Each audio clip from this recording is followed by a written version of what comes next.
and all that. Okay.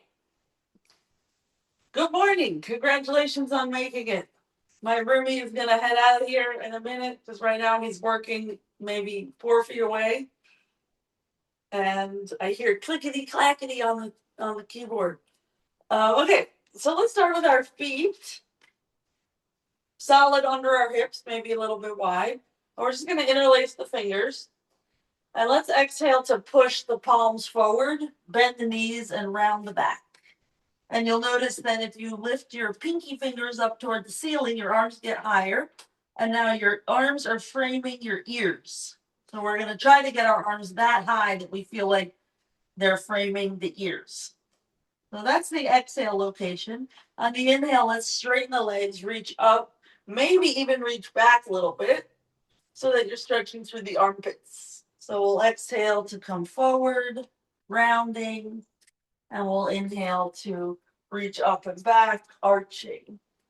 And as you do this, going with your breath pace, just notice that you're keeping your arms framing your ears pretty much the whole time, even when you're in that back bend. You just let your chin lift enough that your head goes back just enough that it matches the flexibility of your shoulders and arms. So this is essentially cat-cow, just with a little extra shoulder stuff. And notice how much you want to bend and straighten your knees. It's going to be a little different for all of us, but just go with whatever's natural for you. Let's just take one more. And we'll meet in our neutral spine. So you can go there from the round or from the arch, and we'll just have our arms by our sides. And just notice that was kind of hard in the shoulders. Now they're a little bit awake. Let's lift the shoulders up and roll it back so your elbows feel like they're going to touch each other.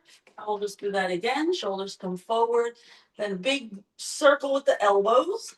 And let's do that 2 more times. I like to bend the knees as the elbows come around, just because it sort of lets me get just bigger roll. Good. And then with the chest lifted, let's just stand with our arms by our sides.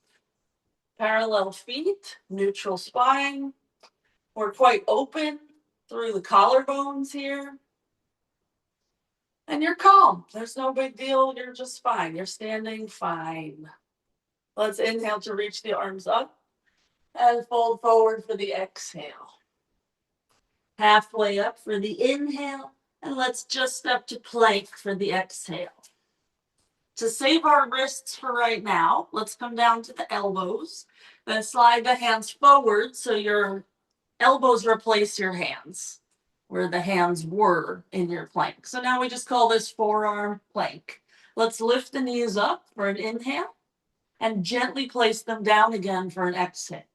So we'll just do that a few times. It's either a forearm plank with straight legs or a modified forearm plank with knees down.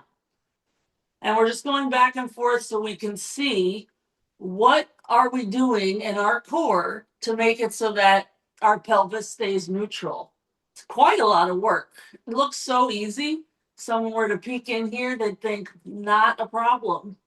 But as you can tell, it's a bit of a problem. It's hard. Let's lift the knees for one last time. And we'll make this a little easier by walking our feet in. Our butt lifts. And now we don't have to rely so much on core strength, but we do have to push with our hand strength, our shoulder flexibility, and we get our chest a little closer to our legs.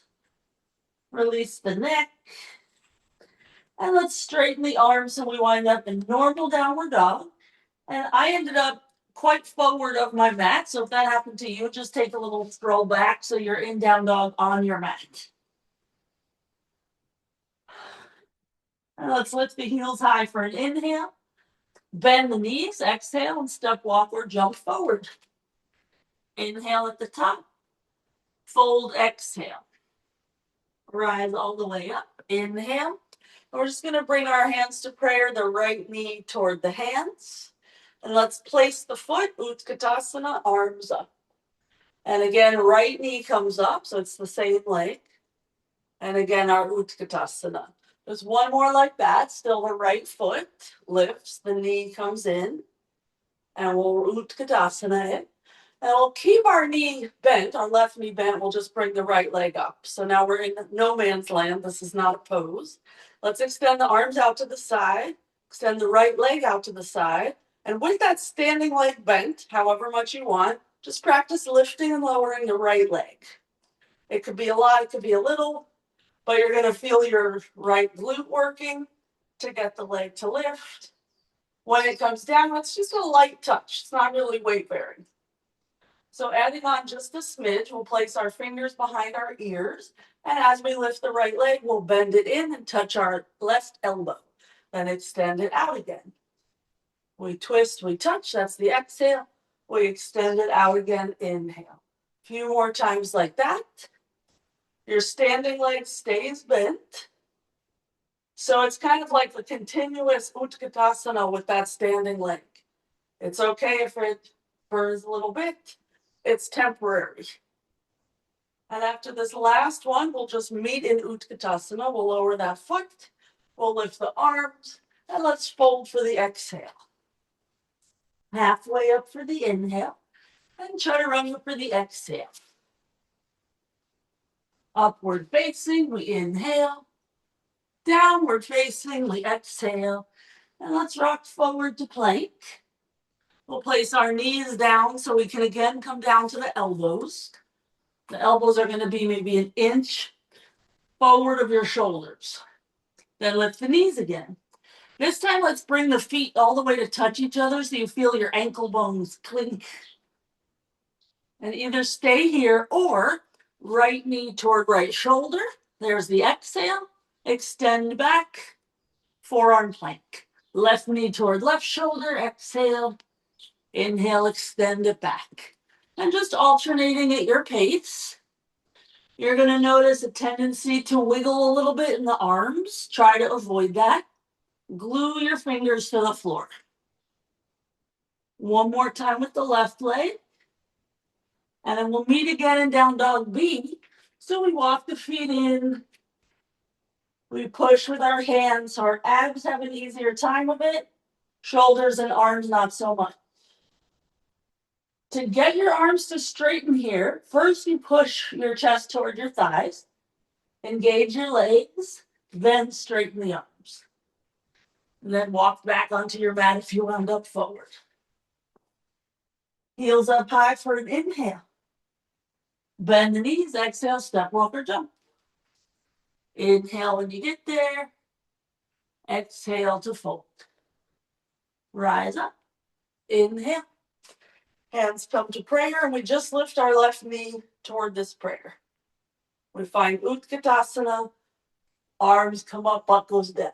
And again, left knee up. Right leg straight. Both legs bend. Arms reach. One more time like that. And we'll bring our hands to prayer for a moment. Lift that left knee up and try to extend it out to the side. Your arms can stay in prayer or reach out, hold the counter or a wall. We're just going to practice lifting the leg. So just find basically your outer glutes. So your standing leg is working like mad to stay there. And your left leg is going to still be facing front.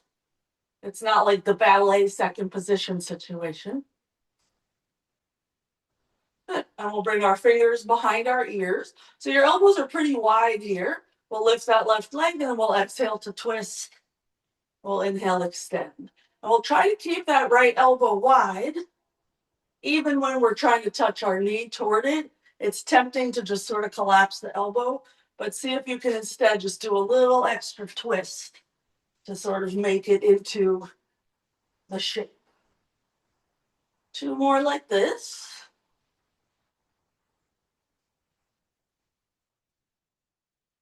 Good. And we'll wind up with our feet down, our arms up. Here's our Utkatasana.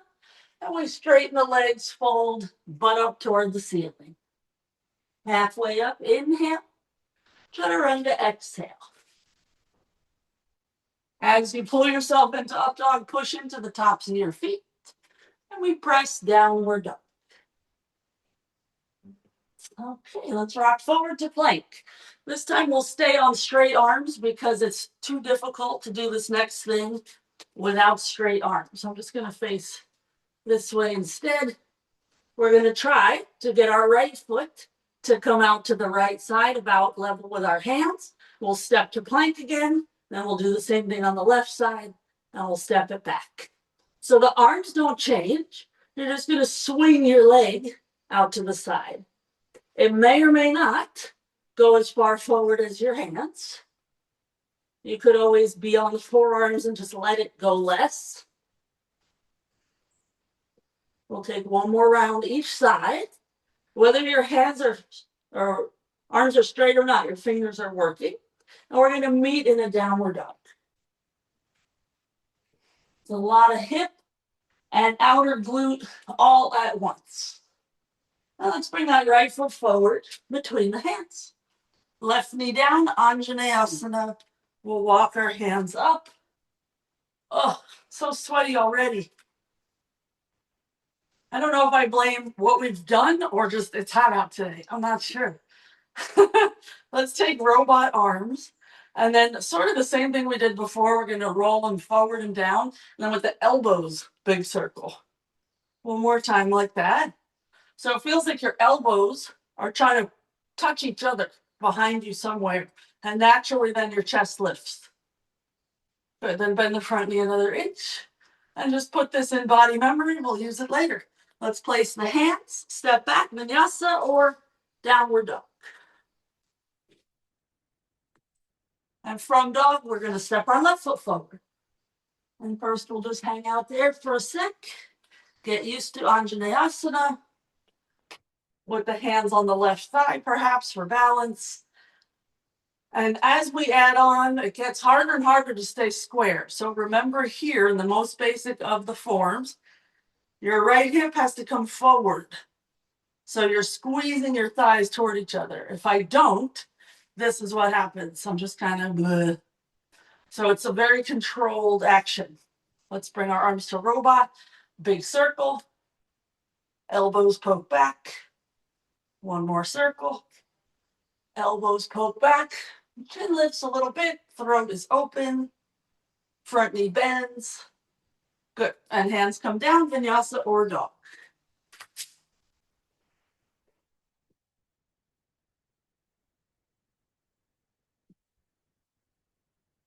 Okay, let's walk our feet forward until they're maybe 12 inches behind the hands. Then come through a squat and have a seat on your butt. And let's just bring the toes out in front of us. The knees are going to press toward each other. And just keep pressing knee to knee. Practice straightening the right leg. Bend it, straighten the left. So even when the leg straightens, we'll just alternate.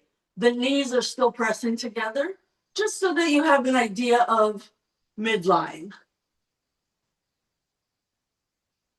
One more round. Good. Then we're going to meet with both feet lifted to knee height.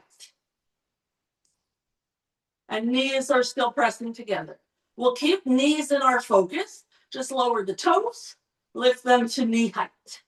Lower the toes, lift them to knee height. 3 more like that. And you'll feel how when your toes are approaching knee height, your hip flexors start working. Oh, so hard. Last time. Good. And we're going to meet on our feet. So I'm just going to slide feet in and bring my chest forward so my butt comes up. You don't have to get there that way. Let's vinyasa. So we'll step it back to plank. Bend the elbows. My cat who's on screen, we call her the fat one, but she went to the vet. She's only 8.5 pounds. So she's half the weight we want her to be. We want her to be the fat. Okay, let's start to walk our feet forward. When you get about 12 inches behind the hand, just bend the knees and start to roll up to standing. Okay, so we're going to bring our right foot out in front of us. It's an inexact science. It's just like a little pointed toe. Now let's reach our arms sort of down and forward. As we lift that leg, we're going to reach as if we're going to touch our toes. And then we'll just lower the leg and stand up tall again. So it'll be a leg lift leaning forward and then a standing up as the leg comes down. And just try this a few more times. It's like an insane ab crunch with the right leg working, with the left leg as your support pillar. One more time. Good. And then just let that come down. Shake it out. Let's try the other side. Starting just with the left foot out in front. We'll reach out, and it's a little like someone punched you in the gut. And then you recover. And then again, someone punches you in the gut. And you recover. Good. So a lot is happening, but it's initiated with your core, your belly drawing back, and your waistline drawing back. One more time. Good. And then we'll lower that foot, and we'll just stand normal. Let's reach up for an inhale. And we'll fold for the exhale. So theoretically, you still have some space in front of you on the mat. Let's place our hands flat. You might have to bend the knees to get the hands flat. And with knees bent or not, we're just going to shift our weight forward about 6 inches so we feel more weight in the hands, less weight in the heel. And then shift your weight back into the heel so your hands and wrists get a break. Then again, we shift forward, we drop our head, and then we shift back, our hands get a break. And just alternate at your pace so that you feel the responsibility of your arm strength, and then they break. Your legs can handle it, no problem. It's a lot of work to lean forward. It's pretty easy to lean back. Purely because we're so used to walking on our legs, of course. Whoever puts their hands on the floor and makes them hold weight, except yogis and gymnasts. The next time that you feel your weight forward on the hands, just step your feet back to plank.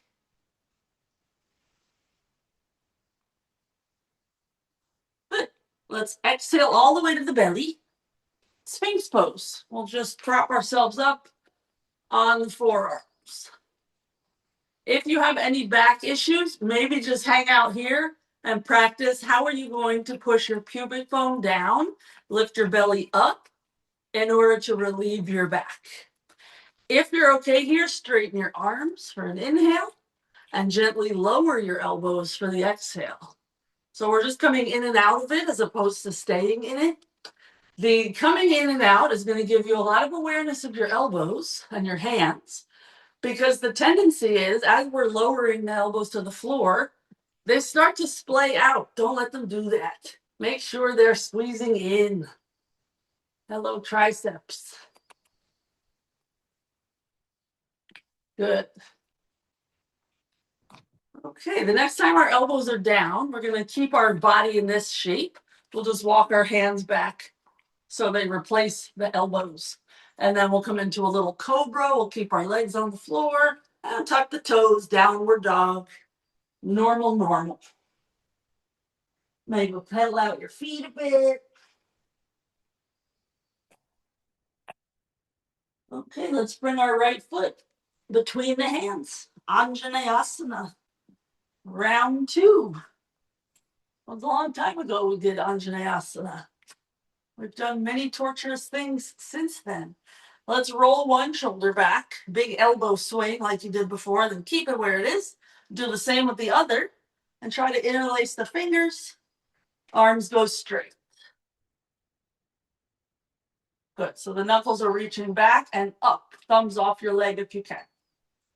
So remember where you are here and how much bend you have in your front leg. We're just going to straighten both legs, square the hips, and then gently return to the Anjaneyasana with the front leg as bent as you had it when we started. 2 more times like that. So it's a squeeze And then it's a managed squeeze because you still got to squeeze a little bit, but if you only squeeze, you won't get the knees to bend again. Good. And we're going to meet in this last Anjane so that we can turn it into simple twist. Let's release the hands. Right hand to the knee, left hand under the shoulder. And unbend the right leg until you got a 90-degree situation, shin vertical. Lift the left knee. Keep your right hand on your right knee for now and just start to twist so you look up. The hand on the knee is just making sure the knee stays over your ankle. If you can, lift your right arm to the ceiling, but keep your knee over your ankle. So now you have to use your foot and your outer hip strength to do that. Your hand is not doing it for you anymore. We'll take 2 more breaths here. Lean that right shoulder back a little bit more. Miss Bloom, 2 more inches. Yes. Good. And let's unravel ourselves. 3-legged dog. Right leg up to the ceiling. And let's stack the hip for a sec. It's a bit easier. And then square the hip a bit harder. We're going to practice stepping forward, but we're not going to step between the hands. Instead, let's step our right foot outside the right hand, keeping the arms straight. And then 3-legged dog, we lift that right leg back. 2 more times like that. So it's a little easier to step outside the hand. You start to reprogram yourself that stepping forward is no big deal. Let's lower that right foot, normal downward dog, so that we can go left foot forward, Anjaneyasana. Walk the hands up to that knee for a sec. Make sure you feel balanced. But then a big roll with the left, a big roll with the right, an interlaced grip, and a straight arm. You could also put a strap between your hands. Good. The chin will lift a little bit. Let's curl the right toes under, and we're going to go towards straight legs. Squeeze, hips are square. Return to Anjane. Good. 2 more times. So keep that right hip moving forward, even as you lower your right knee to the floor. Good. Last time. Barb arms a little straighter if possible, but if that's a shoulder thing, ignore me. Okay. And let's release the hands. Right hand under the shoulder. Left knee unbends a little bit because now we just want 90 degrees. In Anjane, it's over the toes. In other lunges, it's over the ankle. Straighten the right leg. Start the twist. If you can handle that left arm up, go left arm up. But don't change your left leg.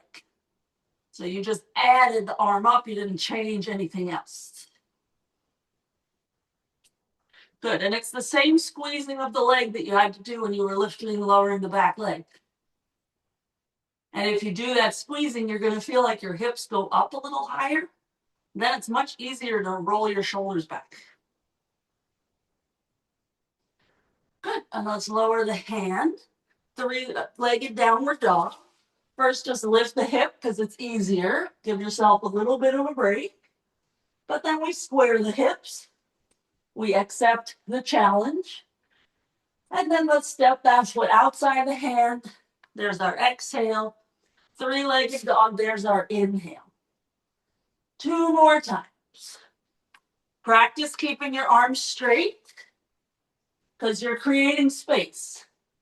When we go to step between the hands, we need that space. And we'll meet in a regular down dog, 2 feet down, 2 hands down.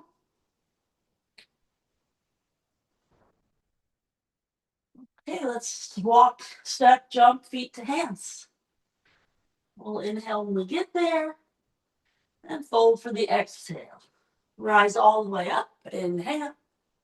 And we'll lower our hands. We'll go grab our strap. This is the thing where my bandana is too small because I know my shoulder flexibility requires a longer strap than merely a bandana. So I'm using a dog leash. And the dogs all know that I'm using their leash, so now they're all like up and looking at me. But I'm still going to ignore them. Okay, so we're going to let the strap be kind of big and you can move it around as needed.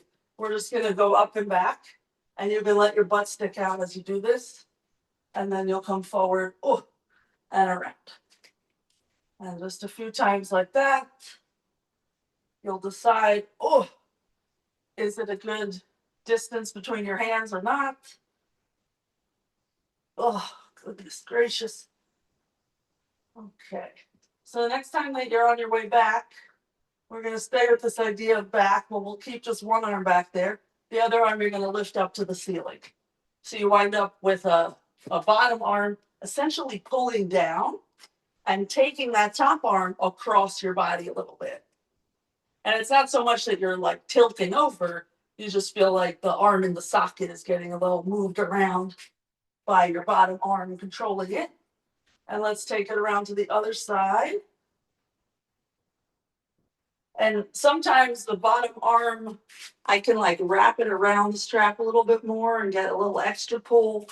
You just have to see how it goes, see how it feels, not overdoing it. One more time each side.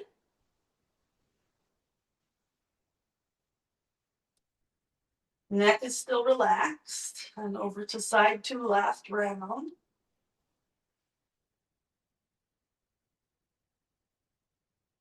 Oh, Lord.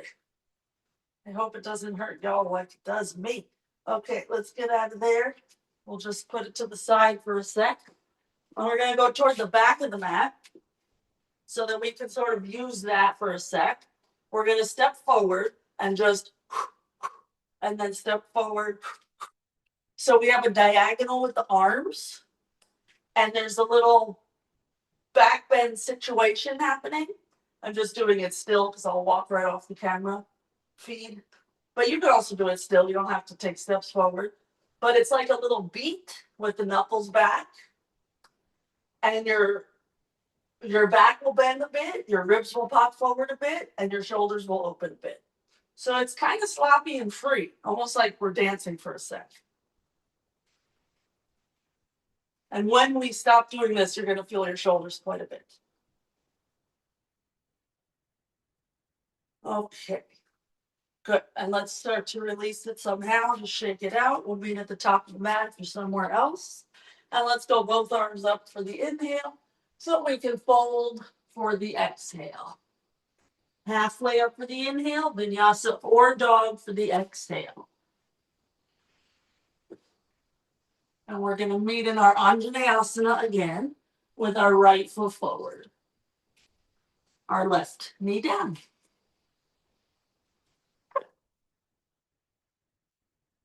Okay, let's go for eagle arms. So we're going to go right arm on top. We're going to try to give ourselves a hug. So our elbows stack. If you want more, cross your forearms, sort of in front of your face. Start to lift your elbows up. Good. Let's untuck the back toes. Apply pressure with the left toenails into the floor. Bend the front knee a little deeper and start to peel into a back bend. Lift the elbows. Lean the head back a teeny bit. Hips go forward. 2 more breaths here.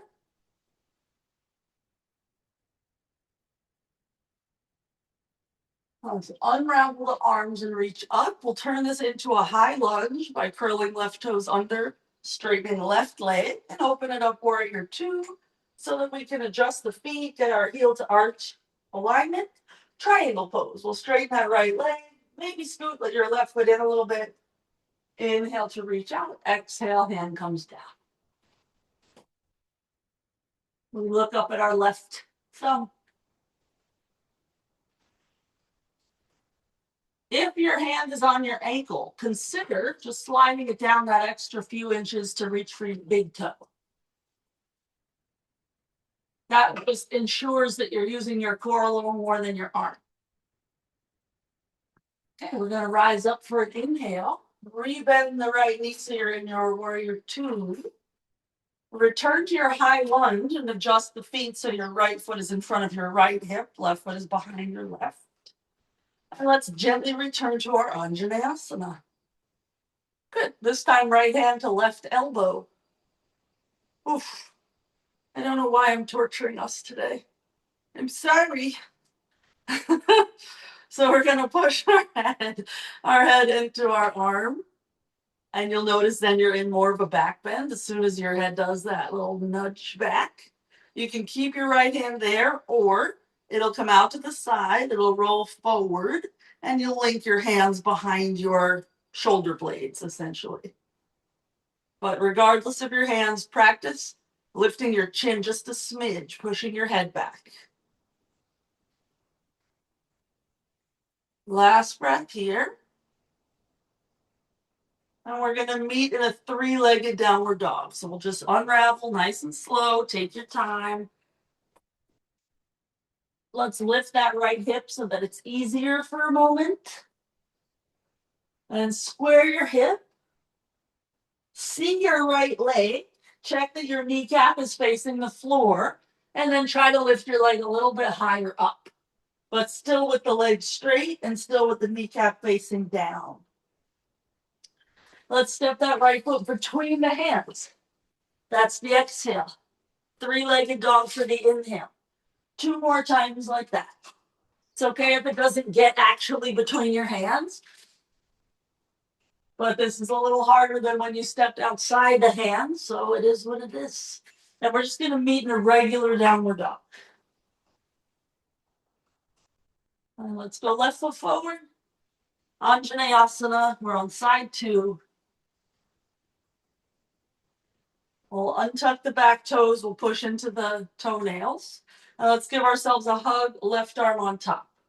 So little spider crawl, the fingers actually work to get your arms crossed. Then you can take your forearms into it. Sometimes the hands have to sort of help each other. Full pose is really just prayer hands. There's no linking of the fingers, but if you need to link the fingers, do it. And let's try to go elbows up. Lean it back. So your right top of foot is anchoring you, helping you get your right hip forward. You're going to also use your left heel. Keep bending that left knee. Elbows a little bit higher.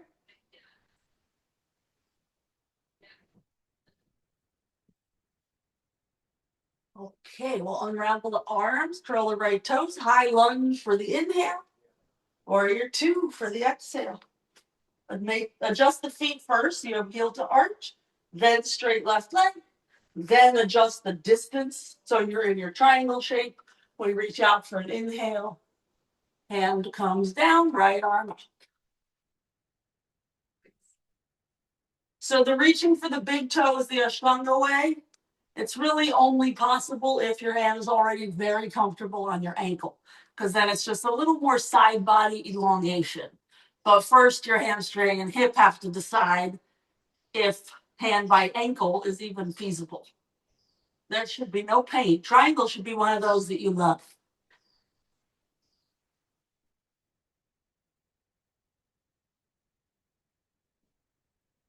Okay, let's inhale, we rise up. We bend into the knee, so we're in our warrior 2 shape. We take it to a high lunge. We adjust the feet, so we're returning our feet to a bit of a wider stance. And we'll slowly bring the right knee to the floor. Left elbow, or left hand rather, comes to the right elbow. We bend the right elbow, so our fingertips go near our shoulder blades, head back. Good. Either stay or left arm around. Good. So there's a little bit of a strong neck situation. When you're in your Setu Bandha Sarvangasana back bend, that's the back bend where your shoulders stay on the floor and you interlace your fingers under your back. In that pose, you have to push your head down into the floor a little bit. So it's similar idea here.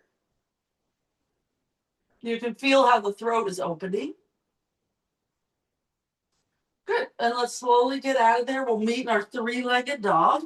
And we'll let our hip lift at first, just so that life is easy for a second. We don't rely on our leg strength so much to get the leg up when our hip is stacked. So now let's square the hip. See that the kneecap faces down. And try to use our hamstring strength to get the leg a little higher. One more breath here. Make sure your arms are straight. And we practice stepping forward, left foot lands wherever it does. And we slide it to three-legged dog again. And we just do that 2 more times. We're trying to create space by rounding our back. Our knee gets real close to our chest. And we'll just meet in a regular downward dog.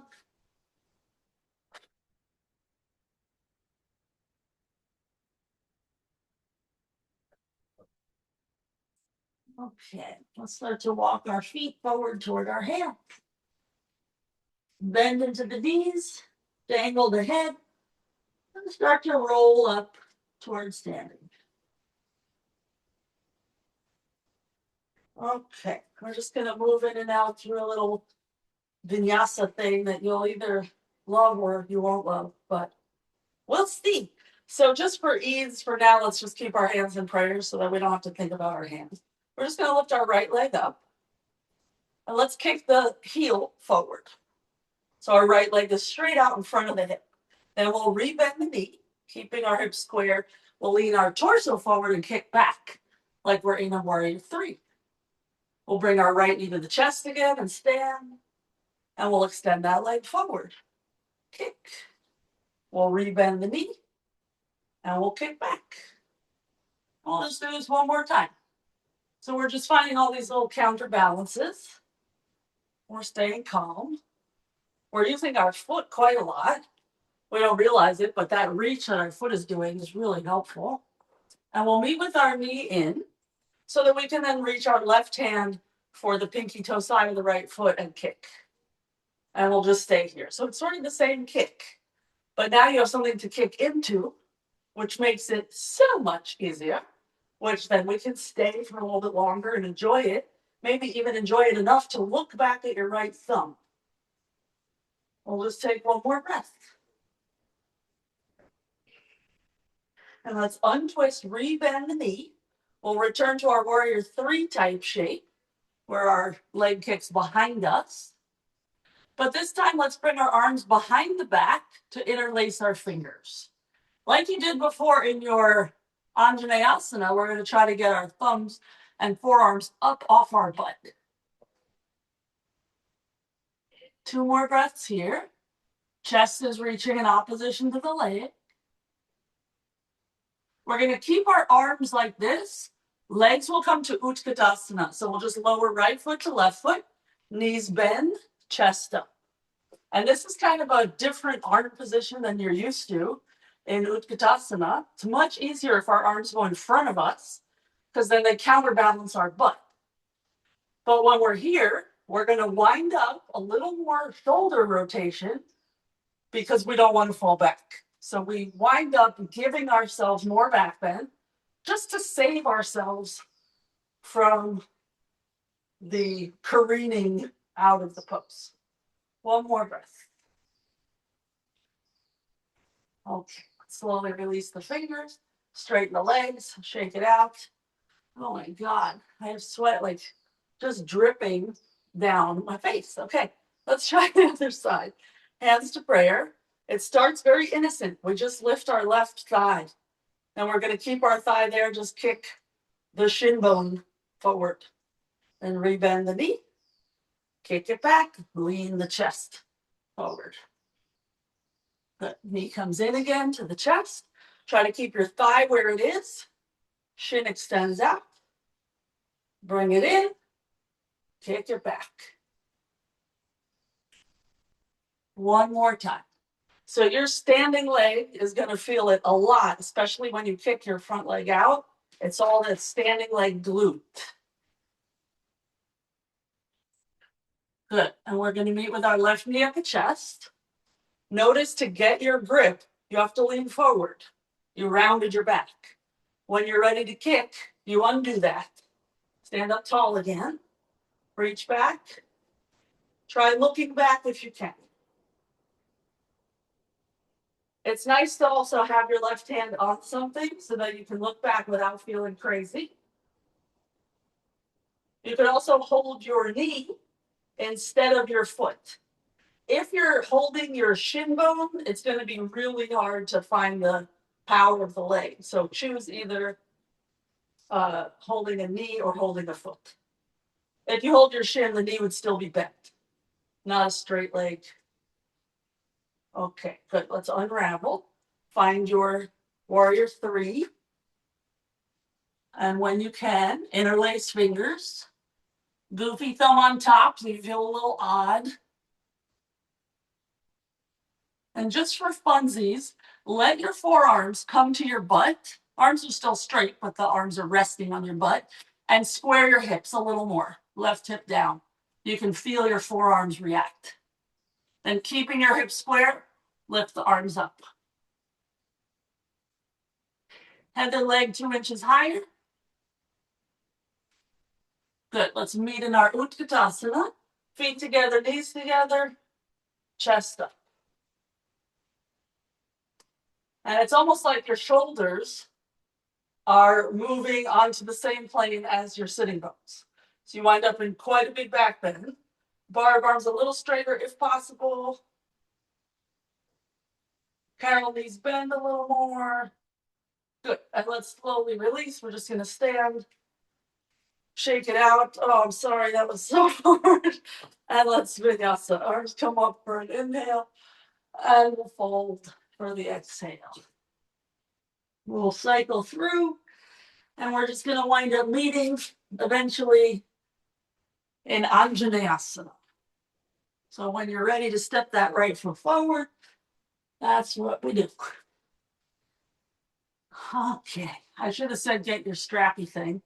So if it's not within reach, crawl out of your Anjaney, get your strap, and then come back.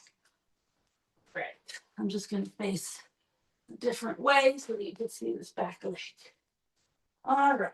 So we're going to use this old strap. I just have a bandana. You use whatever. And we're going to loop it up on that left leg. And let's start with the leg pretty far away from us so that the arm is straight. And you might need to pad up your left knee. Figure that out. No shame in the game. We're going to keep our elbow pretty close to our body. We're just going to pull the leg in a bit and then straighten it out again. We'll pull it in and we'll straighten it out. So we're just getting the hip and shoulder used to this idea that this is a system they can jive with.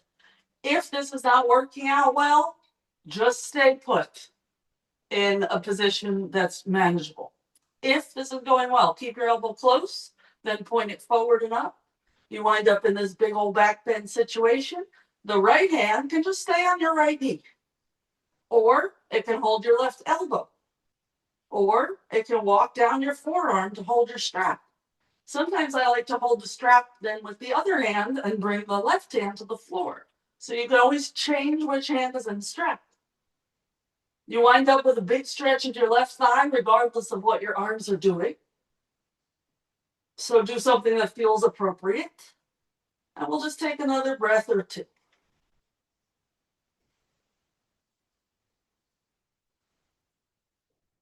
Okay, we're going to very gently try to let go of the strap so that our foot can gently come to the floor. And let's meet in a normal lunge with our back knee off the ground.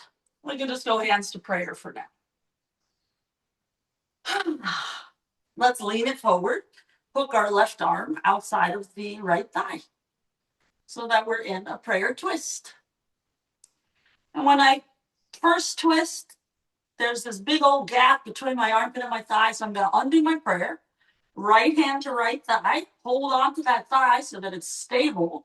Left arm comes further over. Now armpit is on the thigh. Once you get your armpit to your thigh, left hand to the floor, right arm to the ceiling. And then it's still a straight line, just like your forearms are a straight line. You just have your arms in a straight line. We'll just take 2 more breaths. There's a lot going on here, but the main thing is right hip. The arms and shoulders are just an add-on. Okay, let's unravel. Oh, God, just step it back. I'm dying. Either stay there or Vinyasa. My right hip just fell off. Oh, God. And let's go left foot forward so we can deal with our strap on side two, stretching out the right front of thigh and hip flexors. So it's kind of gross. I'm using the strap on my foot also to wipe the sweat on my face. It's the same bandana. That is why at the end of the day, I need a shower. So let's reach it back. We start with just a straight arm. The leg is just kind of heavy. We make sure we're managing with this front leg straight. The front leg is in control of how square are your hips, how bent is your knee. Then we'll just practice bending the elbow, foot comes closer, then arm straightens, foot goes away. So to get that position where we reach the elbow to the ceiling, we do need to go through this place where the foot is closer. So if that's going well for you, keep your foot in, but bring your elbow forward and then up. The longer the strap is, obviously, the more wiggle room you have. Then decide, do you want your left hand on your knee? It could go up, could go to right elbow, it could walk down. Sky's the limit. There's no real right or wrong with this arm position. We're just practicing for king pigeon.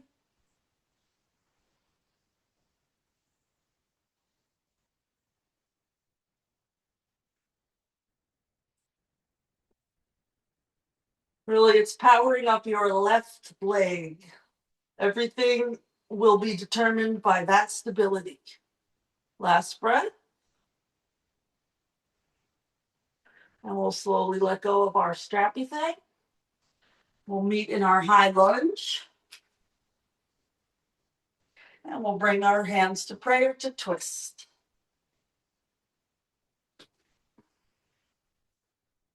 Good. So take your time getting your deepest twist you can.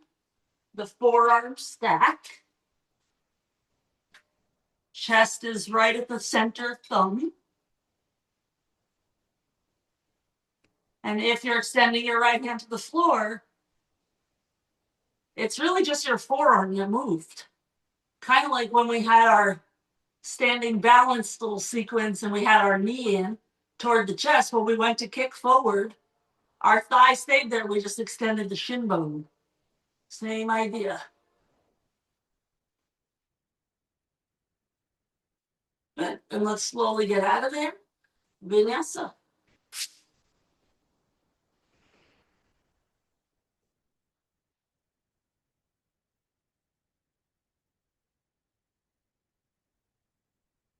Okay, let's come through to sitting. However you want to do that. We're going to bring the right leg either folded in foot to thigh or extend it out just like a V, or folded back behind you, Virasana style. So the only real rule is that your thigh bones are making a 90-degree angle. What your shin bone does is your own business. Let's fold our torsos about 45 degrees in between the thighs. So we're just in no man's land for a sec. And let's try to straighten that left leg a little more. Engage. I like to push the calf muscle down. Okay, let's start to walk our left hand forward. Just kind of goes off into no man's land. My cat is going to come over to it. Hi, sweet girl. Then this right arm, we're going to reach up toward the ceiling. We'll look at it. We'll see, how does this twist feel? Can we add a side bend? We'll reach that right arm over the ear. We'll attempt to hold our foot. We might hold a strap. But by reaching the left arm forward, we made it so that our left shoulder is inside of the left knee. You can keep reaching that left arm out, or you can hold onto the foot with that hand as well. Hi, sweet girl. Hi, pretty girl. Pretty girl, pretty girl. This is Parigasana. It's a forward bend, a side bend, and a twist all at once. Let's slowly unravel ourselves. We'll just rise up. And let's bring the right foot to the floor, facing front about 5 inches from our left thigh. Setting up for Marichyasana A. We're going to reach our right arm to our left foot. It may or may not go. If it goes, we're going to bend the elbow so that we come lower toward our leg. Our torso comes forward. Then we're going to bring right arm to the right. Our armpit winds up on our shin bone. If that happens and you actually get armpit to shin bone, try wrapping your right arm around your leg. Your knuckles are going to go to your hip. If that's going well, you're going to reach your left hand around and link your hands in the vicinity of your hip. And you wind up with your head somewhere out there on your left leg. And you're trying to keep your left leg so strong that you don't fall over.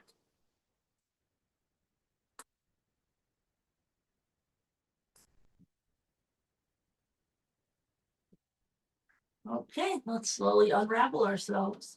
And we'll just bring our bodies up where we were before, knees together. We'll frame the legs. And let's just lift the right toes to knee height, then change it so left toes are to knee height. One more time, just figuring out what we did. Okay, then both legs to knee height.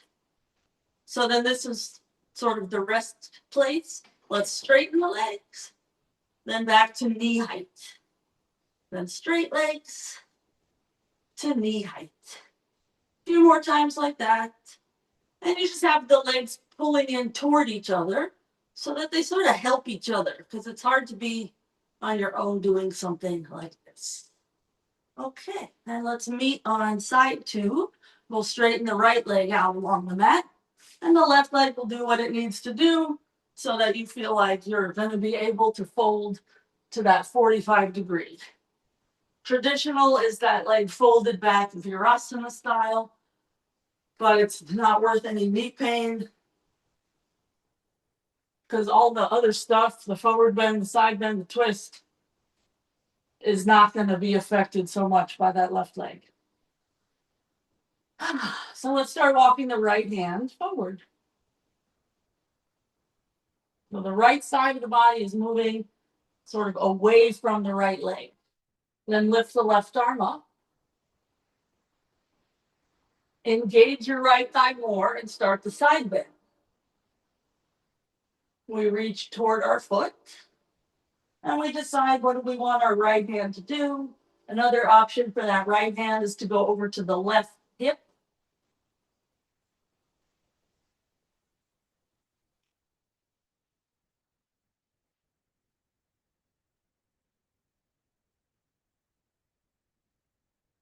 Good. So we keep leaning those top ribs back. 2 more breaths.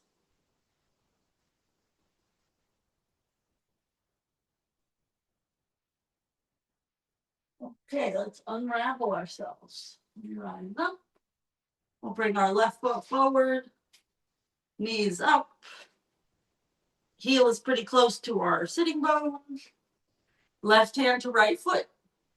My right hand is just out to the side so that I don't fall over to the right. If this goes well, fold deeper. We need our whole left arm to make the bind possible, so we have to get our armpit in front of the shin bone. So that requires quite a bit of forward bend. Then left arm out, maybe left arm around. And you'll feel that your inner thigh is smushed right up against your ribs. There is no gap there. Your arms are not long enough to bind if you have gaps. That's true in most binds. Most binds are a very claustrophobic situation. 2 more breaths.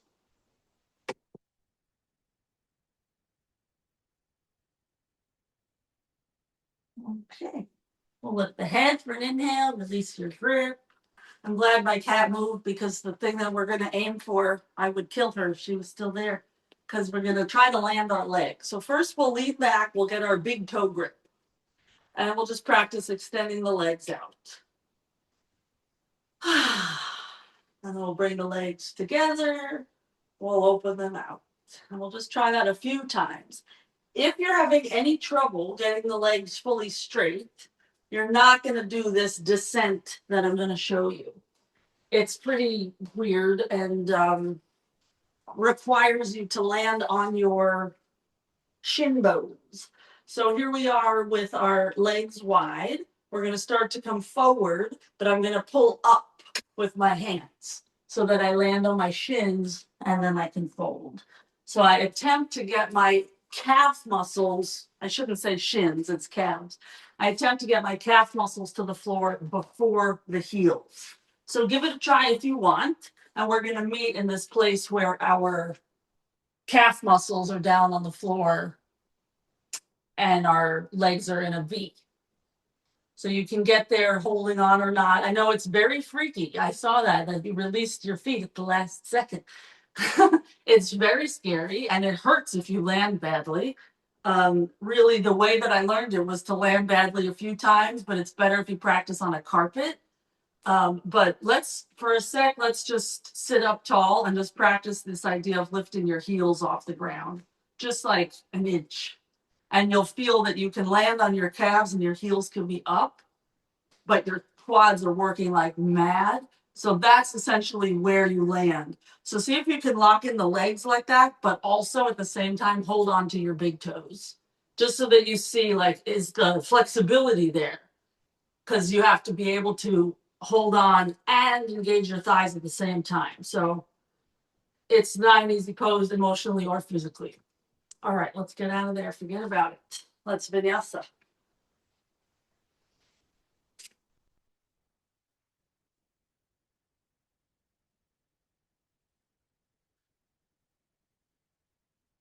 And let's grab hold of our straps again so that we can go for pigeon with that same arm position we did in the back bend. If you have leg stuff that makes pigeon not fun, repeat the Anjaneyasana style where it was like a lunge because it's very similar. In pigeon, however, we tend to get real lazy and we let our right butt cheek just kind of fall down to the floor.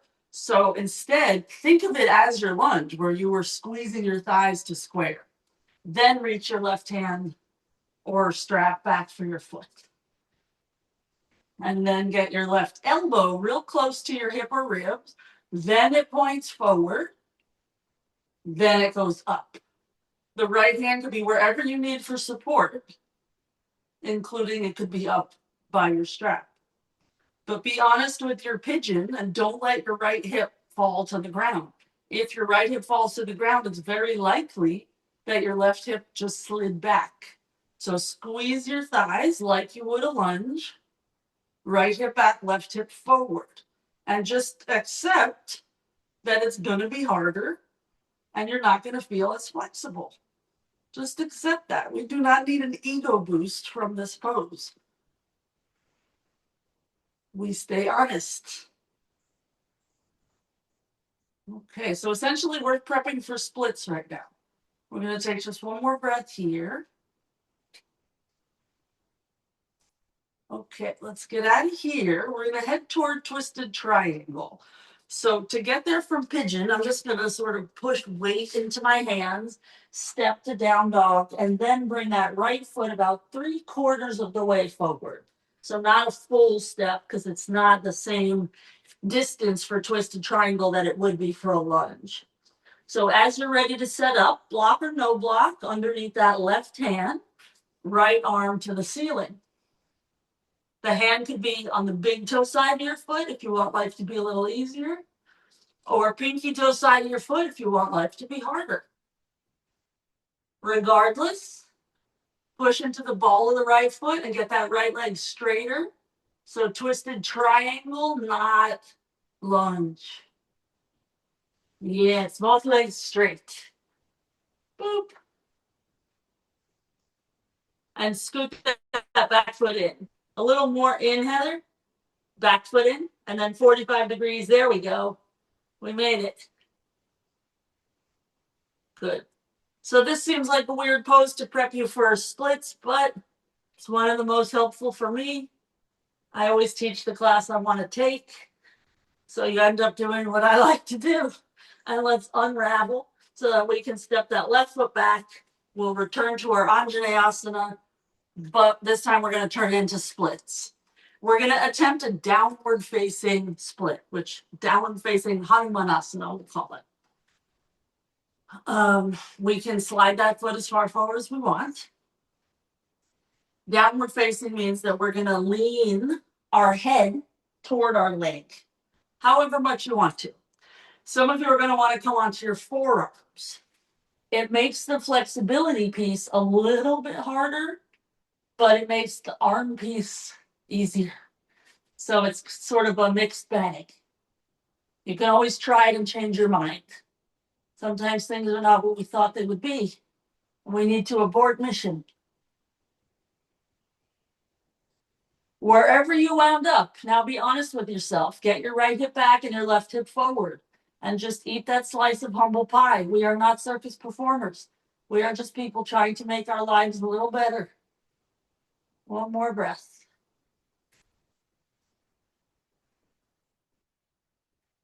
Okay, and we'll somehow get out of there so that we can vinyasa and cleanse our palate. And then we'll head over to the other side.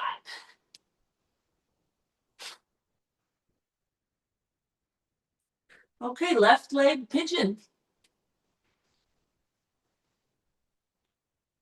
We'll grab hold of our little strap and we'll attempt to reach it back for that right foot. It is normal when you're reaching back to get your left hip to the ground, to be a little bit open and lazy.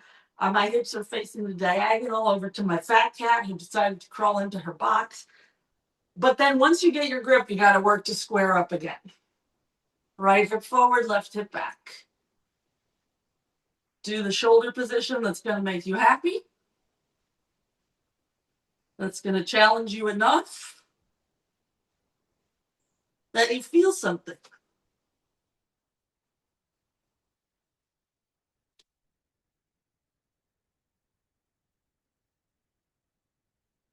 With July 4th, we all ate a lot of nonsense this weekend.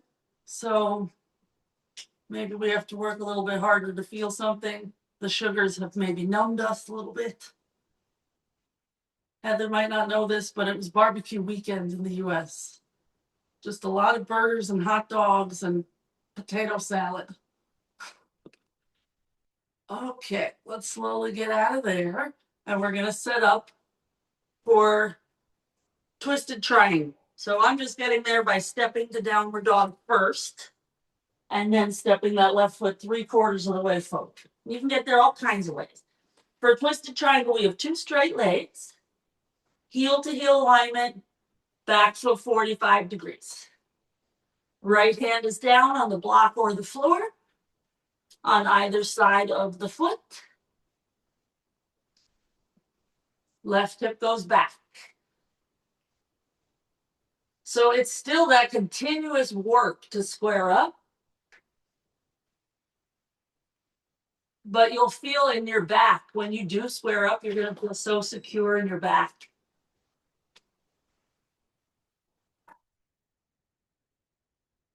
Okay, and let's unravel ourselves.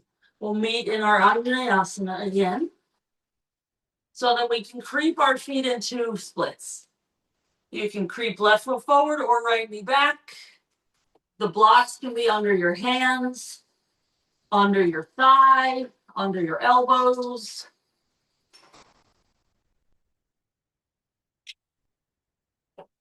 And we'll just see what happens when we lean forward. A lot of the time we'll do an upward facing split, and then it's more back bendy.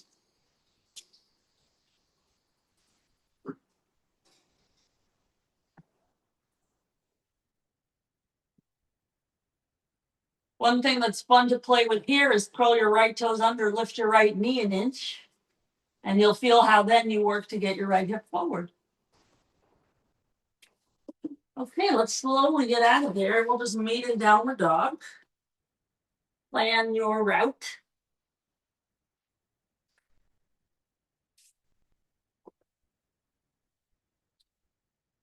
And we're going to use what you just did to get us into headstands with less anxiety.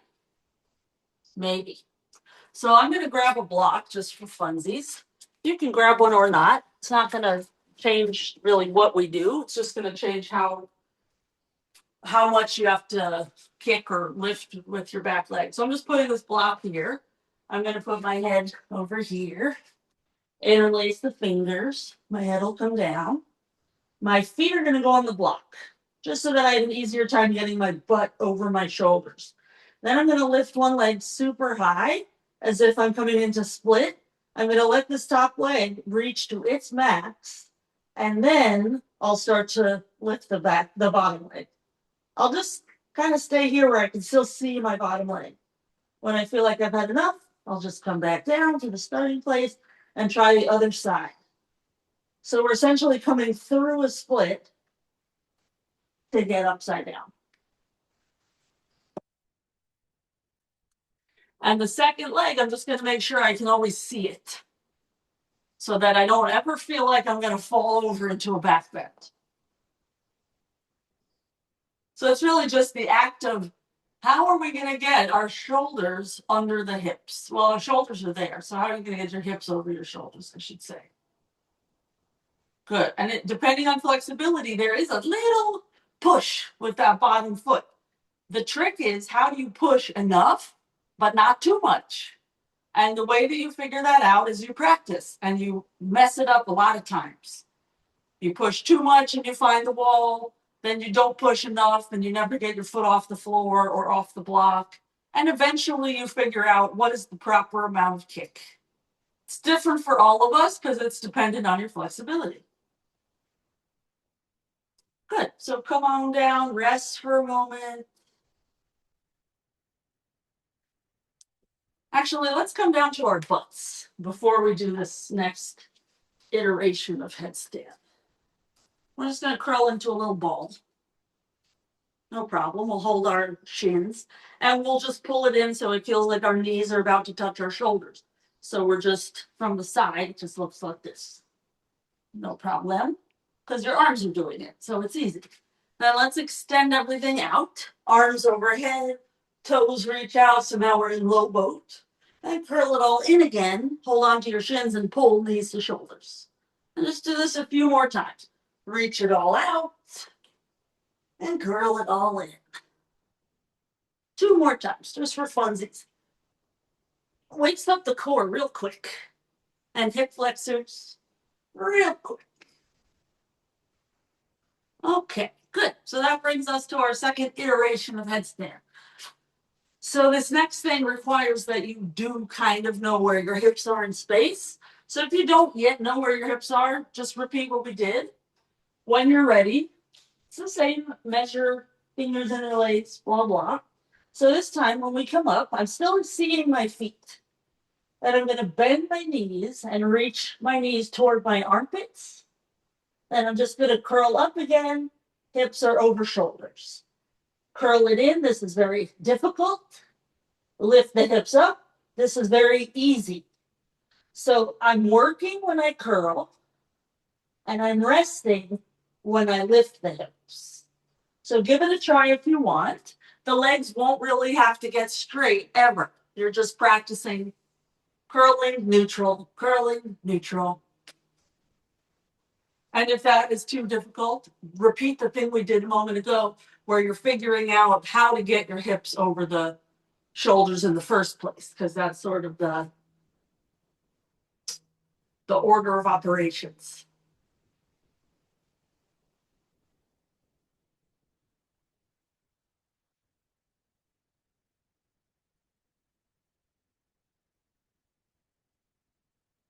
It seemed like that worked, Bart. Heather, you can lower down a little bit more. You have a stronger core than you think.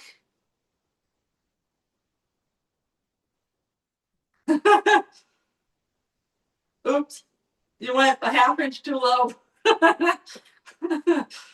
I love it. So yes, there is a point of no return where we go too low. And just like when you're figuring out how much is your kick need to be, you got to figure out how low can you go. You could have gone lower than you were starting, but maybe that was a little too much. But it's fine. Next time it'll be easier. Okay, let's vinyasa. Forget that it happened.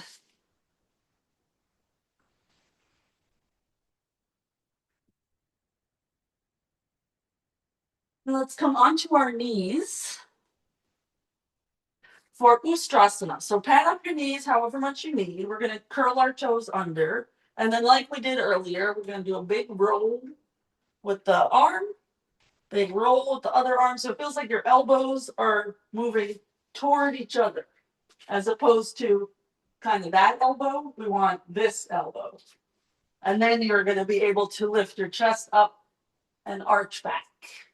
You can keep your hands on your hips or reach for your heels.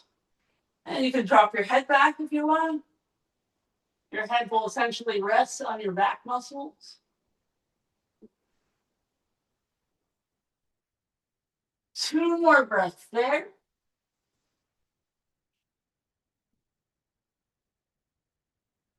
Good. And then come on up. Okay, so from what I see, we're going to try something. Let's first go to our backs. Just an easy Setu Bandha Sarvinasana, which is that back bend where you keep your shoulders on the floor. We lift our hips. This time, instead of interlacing the fingers under the back, you can always start like that, but we're going to try to put our hands under our hips. If I just reach my arms to my hips, they land on top of, not under. So I'm going to get heels up off the ground and then wedge one arm at a time. So there's a bit of lean and lean before the hands can get under. Then once the hands are placed, heels can come down again. And you wind up with a really big stretch through the front of the hip because now your hips are as high as your forearms are long. And we'll just try to take a few more breaths there.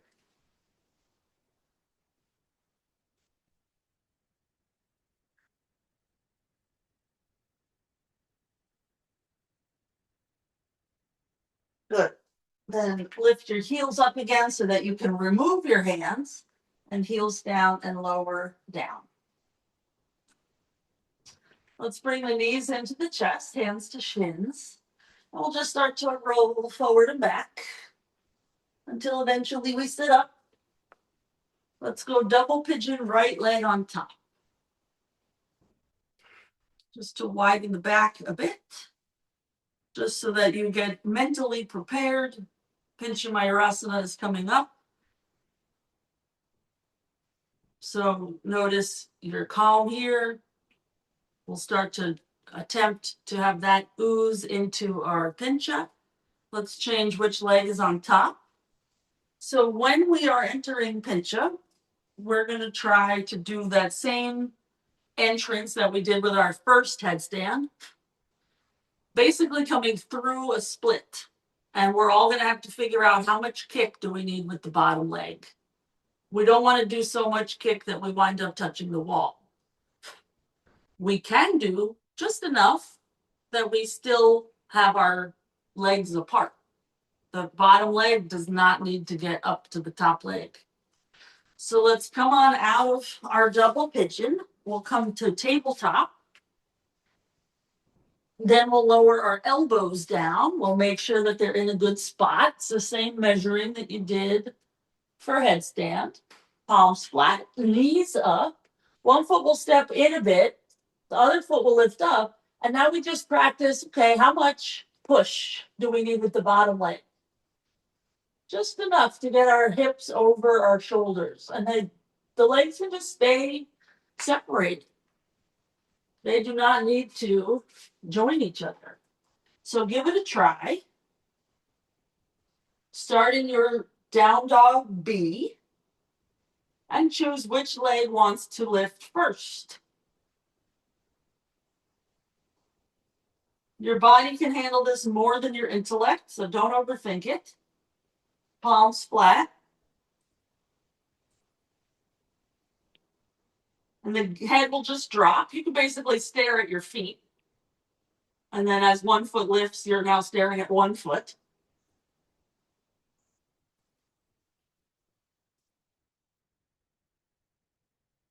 Less thinking, Heather. Give me your brain, and then you can act.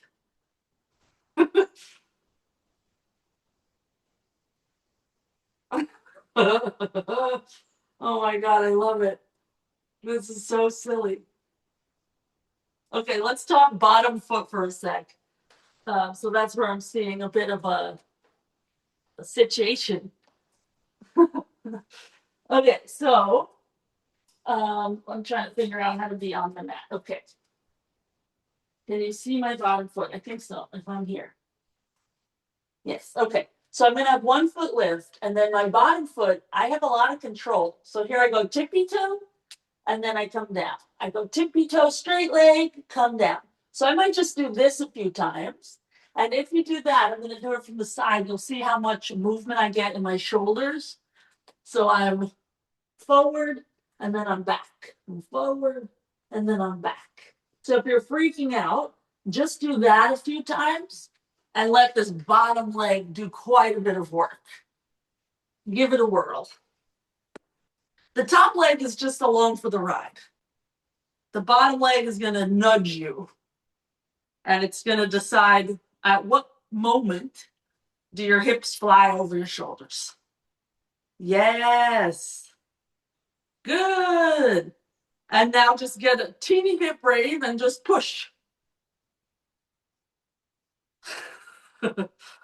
Okay, and let's go on down to our butts again. We'll try that again another day. Let's bring our right leg to double pigeon. We're going to fold a little bit this time, and we'll attempt to bring our right elbow to the arch of the foot. Boop.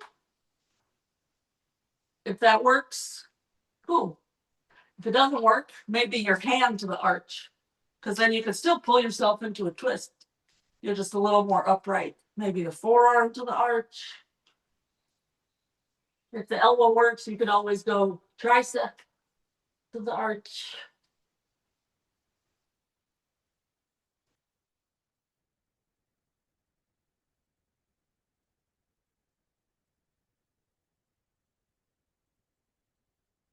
Okay, and let's unravel ourselves so we can try the other side.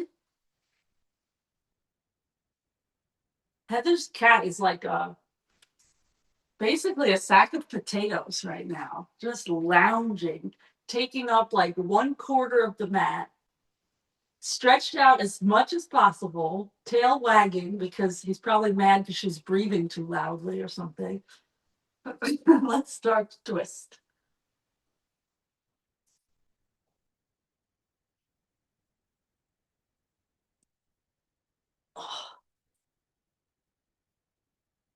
My cat will invite me to basically like rub her belly, and then as soon as I do, she bites me. It's so obnoxious, but I love it.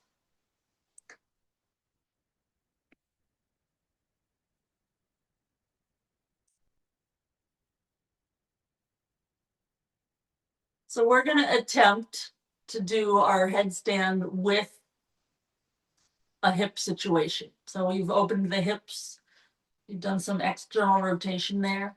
So let's unravel. Those of you who are struggling with headstand lifting, keep working on that or work on it with pincha because it's the same. Once you feel comfy in headstand, you're going to attempt, similar to what we did before, but adding a hip situation. So our right ankle is going to come to the left side. I'll start bending the left knee. So I'm trying to get my leg close to my armpits. And it's a lot of abs. And then we'll find that rest place again. And then the leg comes in. It's a lot of abs. And then that rest place again. So similar to when you did it with just 2 knees in, but you're adding the hip stretch. So try that or try any of the other things that we've done to try to get upright. And I'm going to watch. You could also do these things from pincha. It's just a lot harder and it would have to be more straight up and down pincha, not back bend pincha. Good. And Carol, keep lifting that other knee up. So as one is coming in, the other one goes away.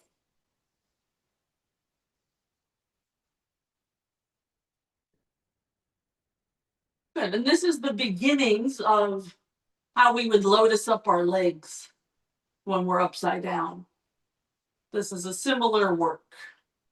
So do like 2 or 3 each leg so that your hips are equal. And try to move slow enough that you can accommodate the crazy shapes.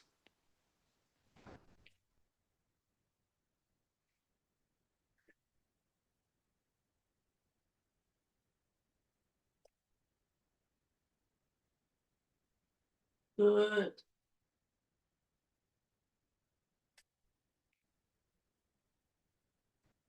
We're going to meet in a regular headstand and come down as slowly as possible. Like glacial pace. The toes like kind of hover over the floor for a sec. And then they come on down.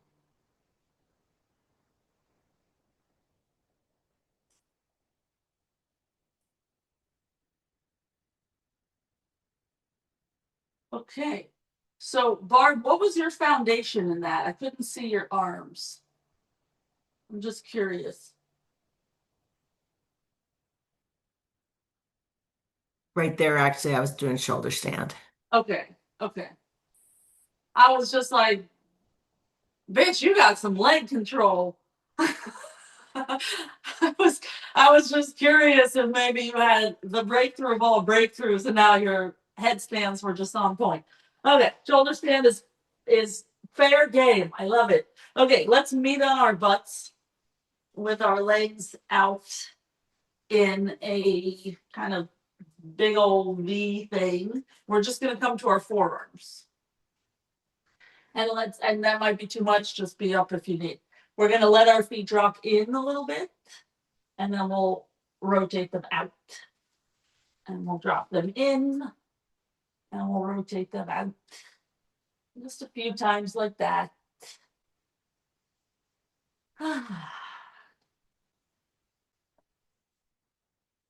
Okay, good. Return to your hands if you're on your elbows. Wiggle your legs in toward one another. And let's roll down to our backs. Let's reach the right leg up. We're going to do a little sit up, hold on to our hamstring. And as we feel comfortable, we're going to walk the hands toward the calf, toward the ankle, or toward the foot, whatever you feel like grabbing. And let's bring our head and shoulders down again while we keep whatever grip we've established. Super strong leg. Right hip moving toward your left ankle, so away from your shoulders. And let's hold the foot or knee with the left hand and twist across the body. Gaze opposite.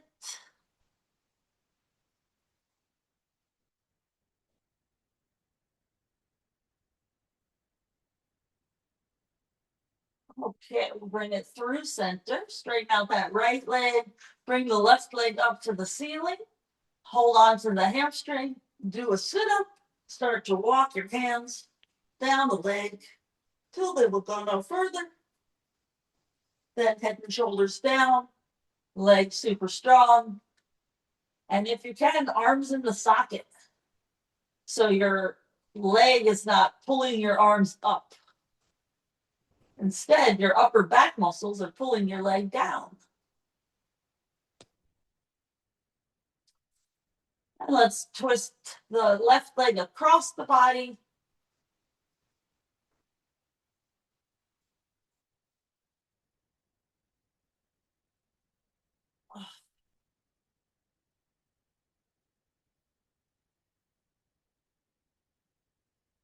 And we'll bring it through center. Let's meet in Supta Baddha Konasana.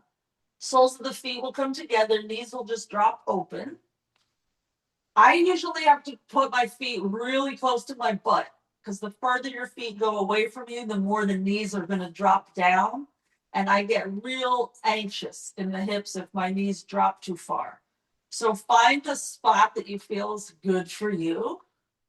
And just release your arms as if you're in Shavasana with the arms. And we'll take a few breaths here.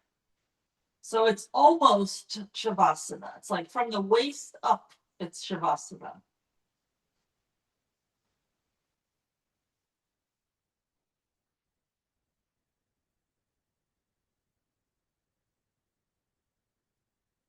And just pay some extra attention to your hips. Even though they're in this open position, see if you can relax them and enjoy it.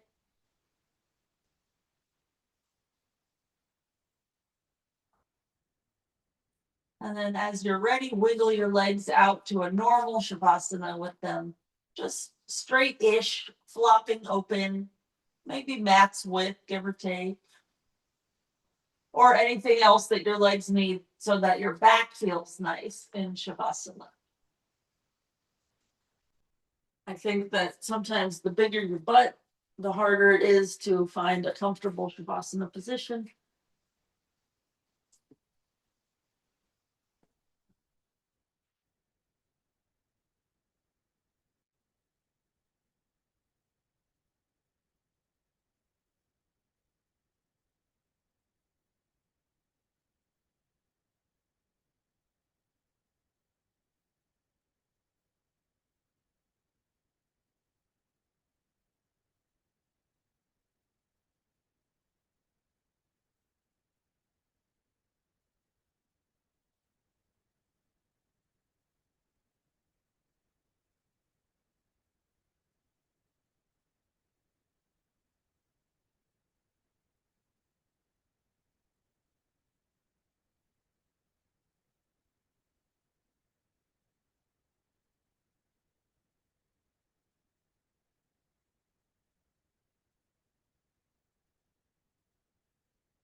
Take a few more breaths here.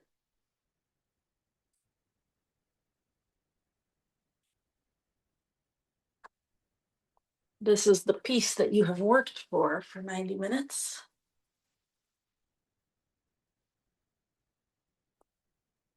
Make sure you're in it, that you're not distracted by other things. Let yourself enjoy it.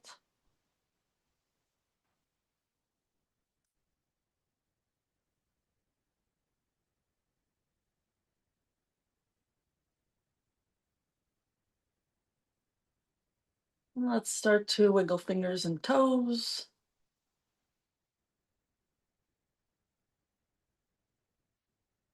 Bring the knees in toward the chest.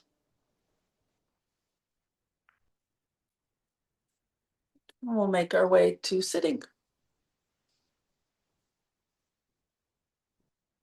Hands together, thumbs between the brows. And we seal it in. Good job, yogis. We did it. Sorry that I killed us today. I didn't intend to do so. It just sort of happened. I can't figure out how to stop the recording. There we go. Okay.